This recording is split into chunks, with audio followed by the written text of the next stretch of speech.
Види, моите братите носят дарове. Те моля да спреш на стан край техните села. Знаем, защото нощес или утре друга войска ще ги съсипе. Онова място, дето имало бунт, ромеите изчистват издъно.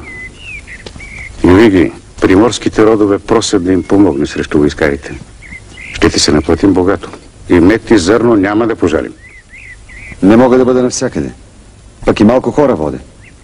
Защо не доведеш повече? А така по-добре и да не беше идвал. Така започна животът на ханската дружина южно от Истъра. Тя се биеше нагоре-надолу с неголеми ромейски части. Често отнасяше победи. А усетеше ли се по-слабата, улавяше горите. След наша победа си отдъхваха селата от някоя котловина, а ние отминавахме нататък, където други словени ни обдаряваха, за да сме отбияли поредна напас. Заедно с нас вървяха и тълпи словени, дали от отвъдните дошли с хана, дали тукашни. Имахме странен вид.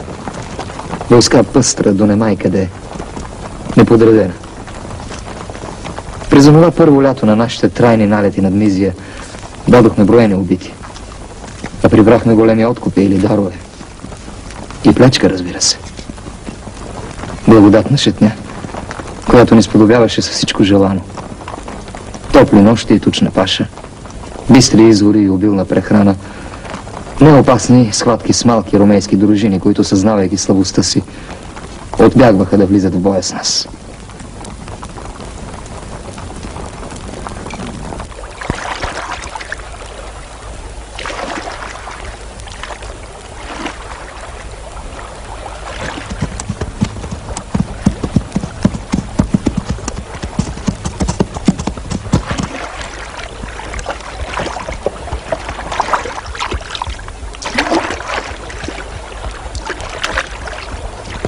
Ти ли си ханът? Аз, хан Аспарух, господарят на българите. Ще говори с тебе княз Славун, господаря на словените.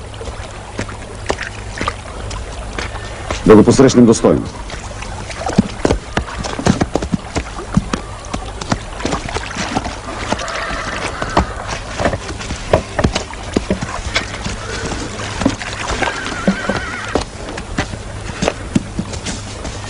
Добре дошъл в нашия стан, княже.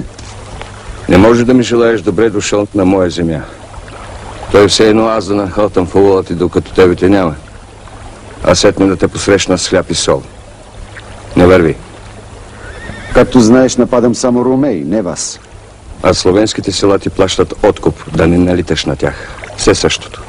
Не. Нито паля, нито робя. Даровете приемам, за гдето ги браня. Не щем защита от скитници.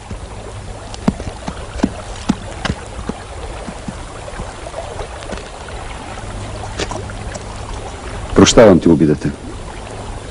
Съдбата превърна моите българи в скитници. Същата съдба, която вас пък е превърнала в роби. Роби или не, тази земя е наша. Племената в северите и седемте рода не са съгласни, защото българите да скитат из нея и да я съсипват. Вече казах, налитаме само ромеи. А те си го изкарват на нас. Що за княз си, като те е страх да не разсърдиш тези, които грабят народа ти? Наши жени крадете. Колко жени ни отмъкнахте? Защо ще ги отмъкваме? Те сами идват. Виж, с мене вървете немалко мъже от твоя народ. Примами ги с плячка. Примами ги сигурността и разплатата. Натърпели са се на ромейски безчинства. Не искаме да живеем в мир с Василевса.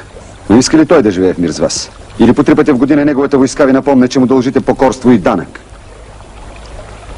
Откакто се помним, властта над народите по Истра е държала Василевса. И няма кой да му излезе на среща. Върви се отвъд реката.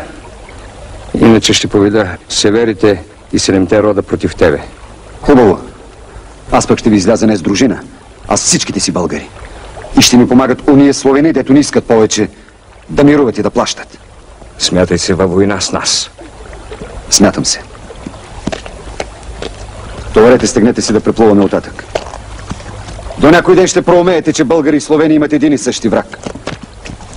Проумяваме, че си дошъл от край света, а искаш да делиш с мене властта над Мизия. Не! Искаме цялата!